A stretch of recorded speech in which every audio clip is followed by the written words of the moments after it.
성도에게도 고난은 있습니다. 성경에 기록되어 있는 하나님의 백성들에게도 많은 고난과 시련은 있었습니다. 그래서 성도는 고난의 때에 이 고난을 해석하고 그에 맞게 대처하는 법을 배워야 합니다.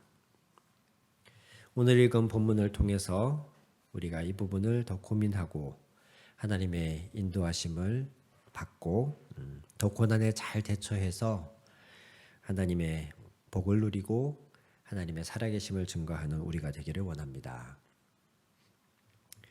과거에는 성도의 고난을 주로 죄를 원인으로 보던 때가 있었습니다. 사고나 질병, 집에 우환이 있는 성도들에게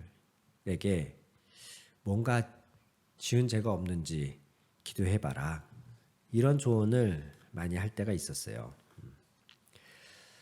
그런데 이제 시간이 많이 흐르면서 이런 성도들의 권면이나 태도가 너무 과도하게 정죄하는 분위기로 흐르면서 교회에서 그런 말 때문에 상처받는 사람들이 많이 생기게 되었죠.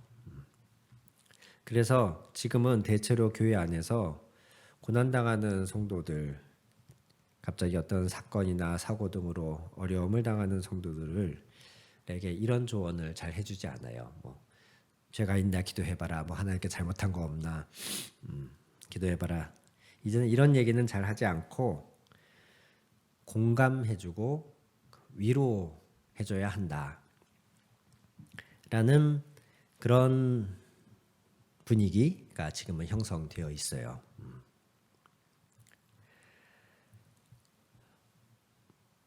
이런 생각을 저도 한참 하고 있을 때에 이 예레미야 21장 본문을 보게 됐는데 오늘 그 21장 2절에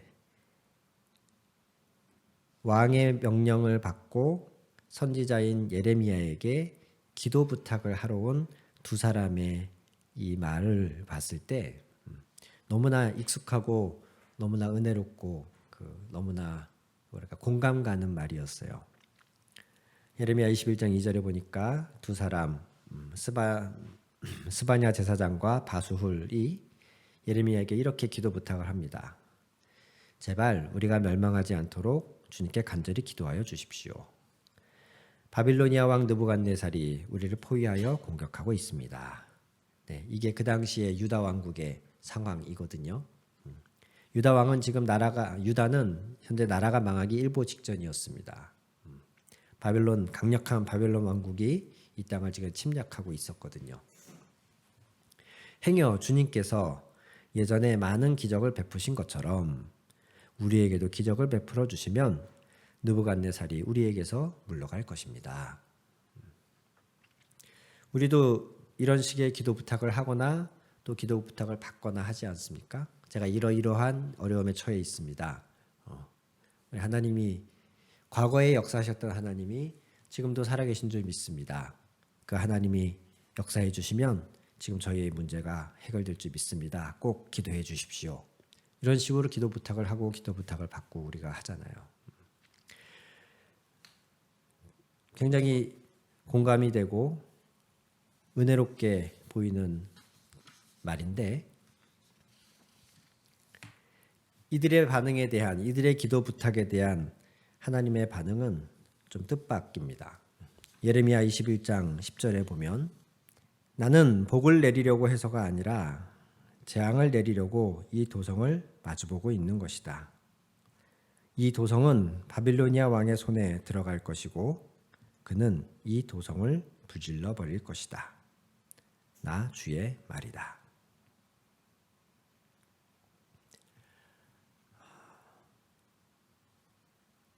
지금 남유다 왕국이 겪고 있는 고난 앞에서 하나님의 뜻은 분명했습니다. 지금 바벨로니아 왕이 너희를 멸망시키러 온 거다. 내가 그를 통해서 이 도성을 불질러 버릴 것이다. 라고 말씀하고 계세요. 이게 이런 말씀들을 보면서 우리가 너무 쉽게 교회 안에서 어떤 고난에 임하는 태도가 한쪽으로 편파적으로 흘러가기가 쉽구나라는 생각을 해보게 됐어요. 무슨 말이냐면 어떤 한때는 고난이나 어려움을 당한 성도들에게 잘못을 지적해주고 네가 이래서 그런 거야 저래서 그런 거야 너 감춰진 죄는 없는지 기도해봐 이렇게 정죄하는 분위기로 너무 흘러갔다면 또 그게 부작용이 크다 보니까 또 이제는 무조건 위로해주고 무조건 공감해주고 그냥 함께 있어주기만 하면 돼. 뭘 하려고 하지 마세요. 그냥 함께 손잡아주고 함께 눈물 흘려주고 함께 기도해주기만 하면 돼요. 라는 식으로 너무 또 안일하게 흘러가는 경향을 보게 된다는 것이에요. 성도가 당하는 고난에 대해서는 이렇게 어떤 무슨 수학 공식처럼 이거나 저거나 하나를 택해가지고 단순하게 적용해서는 안 되겠다라는 걸 성경의 다양한 말씀들을 보면서 생각해 보게 됩니다. 훨씬 고난에 대해서 우리는 섬세하게 다가가야 한다는 것이에요. 왜냐하면 이 모든 경우가 다양한 경우가 성경에는 존재하더라고요. 즉 다양한 이유의 다양한 목적의 고난들이 우리에게 있고 이 고난을 통하여 이루시는 하나님의 다양한 뜻이 존재하더라는 것이에요. 그러니까 고난의 이유, 원인에 대한 것만 봐도 그렇습니다. 크게는 우리가 겪는 고난이 애매히 당하는 고난과 죄값으로 인하여 당하는 고난 두 가지가 있습니다. 죄값으로 인하여 당하는 고난은 오늘 읽은 본문이 그 좋은 예이죠. 지금 남유다 왕국은 하나님을 떠난 우상 숭배와 또 그로 인한 여러 사회적인 악함들, 도덕적인 타락들 이것이 지금 한 덩어리가 되어져서 하나님이 심판하기로 작정하신 상태입니다. 이들이 바벨론의 침략을 받는 것은 그들의 죄값으로 인한 것입니다. 같은 맥락에서 다윗 왕이 밧세바와 불륜을 간통을 통하여 낳은 아들은 그 죄값으로 인하여 태어난 지 얼마 되지 않아서 곧 병에 걸려 죽게 되어집니다. 아니 아주 더 멀리로 거슬러 올라가 보면 아담과 하와가 선악과를 따먹은 뒤에 즉 하나님의 말씀에 불순종한 뒤에 에덴 동산에서 쫓겨남으로 말미암아 하나님의 모든 보호와 돌보심에서 이제 그 돌보심의 바깥으로 추방되어져서 해산하는 고통 또 자기의 생계를 위해 생존을 위해 고통스럽게 일해야 하는 이런 고난에 직면하게 되어지죠. 이건 역시 죄값으로 인한 고통, 고난인 것입니다. 요한복음 5장 14절에 베데스다에서 예수님이 38년 된 병자를 고치신 기록이 있습니다. 그때 예수님이 그 병자에게 이런 말씀을 하세요. 보아라, 네가 말끔히 나았다. 다시는 죄를 짓지 말아라. 그리하여 더 나쁜 일이 너에게 생기지 않도록 하여라. 라고 말씀하세요. 우리가 예수님의 이 말씀을 봤을 때 무엇인지는 모르지만 이 사람의 이 오래 묵은 질병의 원인이 그의 죄값이었다는 것을 우리는 유추해 볼 수 있어요. 그러니까 그 병을 고치신 뒤에 건강 잘 챙겨라 이러고 돌려보내신 게 아니라 다시는 죄를 짓지 말아라. 그래서 더 나쁜 일이 너에게 생기지 않도록 하여라 라고 말씀을 하신다는 거죠. 어떤 사건이나 사고나 질병이나 이런 고난 중에 있을 때에 고난 중에 어떤 것들은 우리의 잘못, 우리의 죄로 인하여서 주어진 것이 분명히 있다는 것이에요. 두 번째로는 애매히 당하는 고난이 있는데 이 애매히 당하는 고난 중에서도 또 한 두 가지로 나눠볼 수가 있더라고요. 하나는 자연재해 같이 그냥 다수의 사람들에게 불특정 다수에게 공통적으로 임하는 그런 고난이에요. 지금 전 세계적으로 이 팬데믹 현상을 겪고 있는 이 코로나 질병도 마찬가지죠. 물론 더 큰 거시적인 의미에서 봤을 때는 또 인간의 탐욕에 대한 자연을 훼손하고 탐욕을 부리는 인간들에 대한 이 자연의 어떤 경고, 하나님의 징계로도 볼 수 있지만 어떤 개개인의 특별한 목적으로 주어졌다기보다는 전반적인 인류에게 주어진 그런 불특정 다수에게 주어진 고난으로 볼 수가 있죠. 저희 나라에도 잊을만 하면 굵직굵직한 재난 사고들이 있지 않았습니까? 막 건물이 무너지고 막 다리가 끊어지고 이런 일들. 학교에 등교하다가 출근하다가 갑자기 그렇게 불시의 사건이나 사고로 다치거나 목숨을 잃거나 하는 일들이 있더라는 것이에요. 뭐 자연재해는 말할 것도 없고요. 이런 애매히 당하는 고난과 고통이 있고, 그리고 마지막으로는 이 악한 세상에서 하나님의 편에 서 있다 보니 억울하게 당하는 고난들도 있습니다. 우리 성도들에게는요. 히브리서 11장에 보니까 믿음의 사람들에 대해서 쭉 묘사하는 와중에 히브리서 11장 35절에서 38절 사이에는 이런 말씀이 있어요. 어떤 이들은 조롱을 받기도 하고 채찍으로 맞기도 하고 심지어는 결박을 당하기도 하고 감옥에 갇히기까지 하면서 시련을 겪었습니다.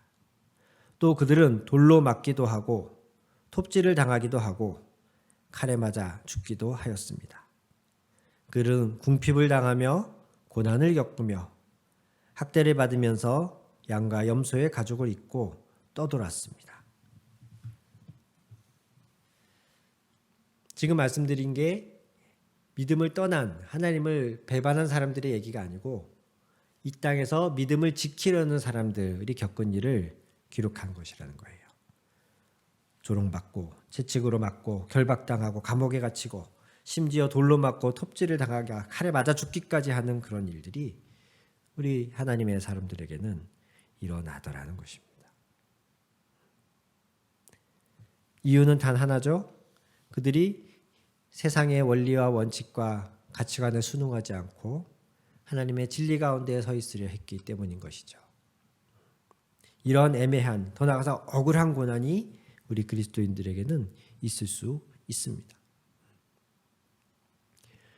그와는 또 조금 맥락이 다르지만 욥 같은 경우도 천하의 의인이라고 불렸던 그조차도 사단의 시험 때문에 가족을 잃고 전 재산을 잃고 심지어 하나 남은 몸뚱이마저도 극심한 질병으로 피부병으로 고통을 겪지 않습니까? 그가 잘못 살아서가 아니고 사단이 그를 시험하였기 때문에 그는 그런 고난을 겪기도 한다는 것이에요.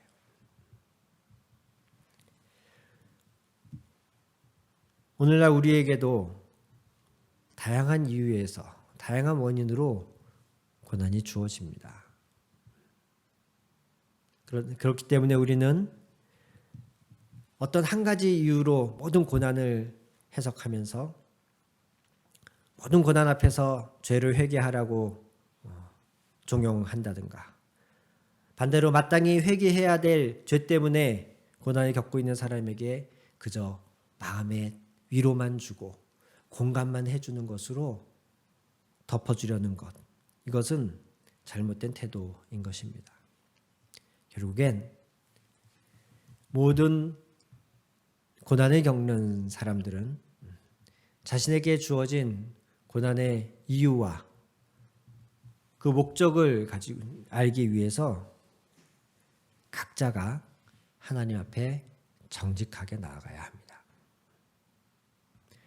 고난 중에, 지금 내 고난 중에 어떤 기도를 해야 할까? 회개하는 기도를 해야 할까? 아니면 도와달라고 하나님께 어떤 간청하는 기도를 해야 할까? 아니면 마음의 평안을 달라고, 위로를 달라고 하는 기도를 해야 할까? 극적인 어떤 기적적인 해결법을 하나님이 나타내 보이시도록 하는 기도를 해야 할까? 고난 중에 있는 분들 중엔 가끔 저에게 그런 걸 묻는 분들이 있어요. 지금 어떻게 기도해야 할까요?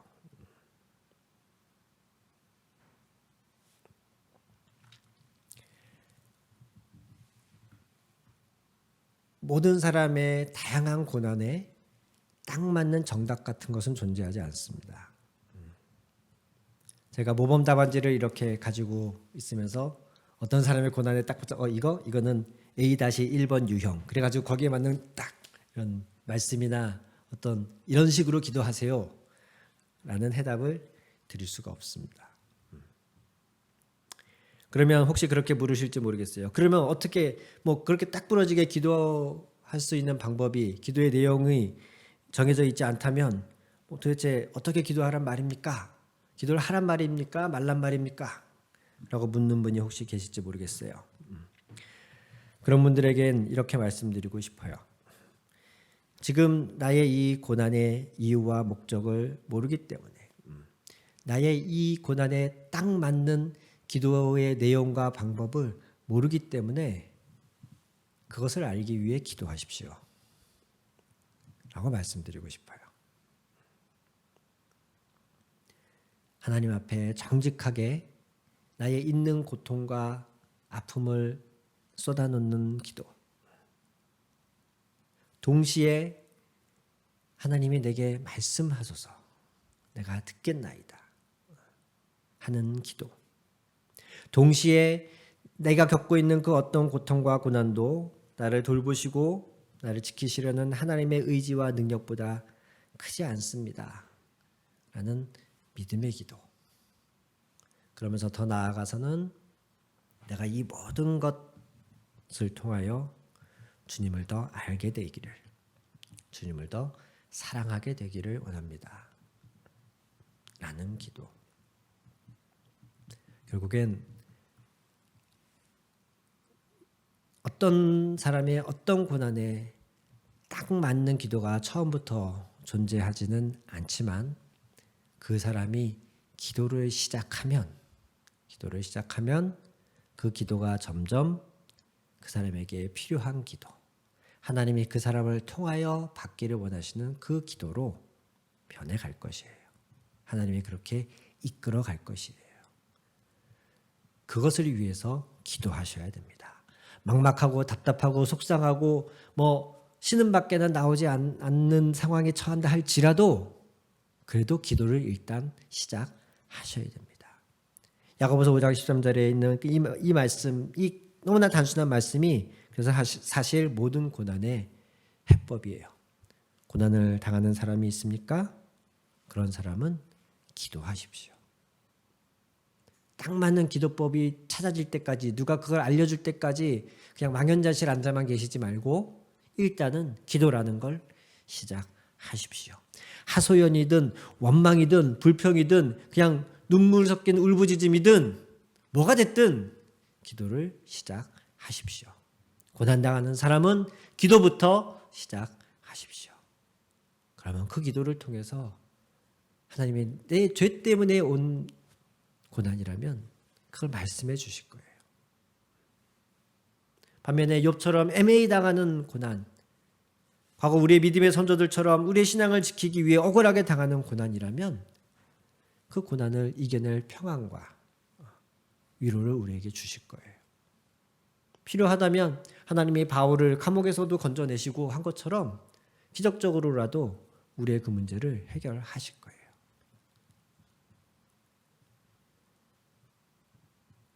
이 모든 것은 처음부터 정해진 답이 있는 게 아닙니다.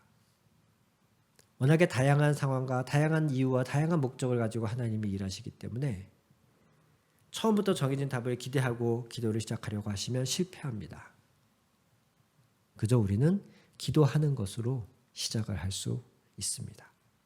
기도를 일단 시작하면 특히 말씀을 붙잡고 말씀을 보시면서 성경을 읽으면서 함께 기도를 묵상하면서 기도를 하시다 보면 때로는 회개하라고 말씀하시고 때로는 담대하라 강건하라고 말씀하시고 때로는 내가 세상을 이기었노라 라고 말씀하시면서 우리가 이 고난을 뚫고 나갈 수 있도록 하나님이 도우실 것이라는 거예요.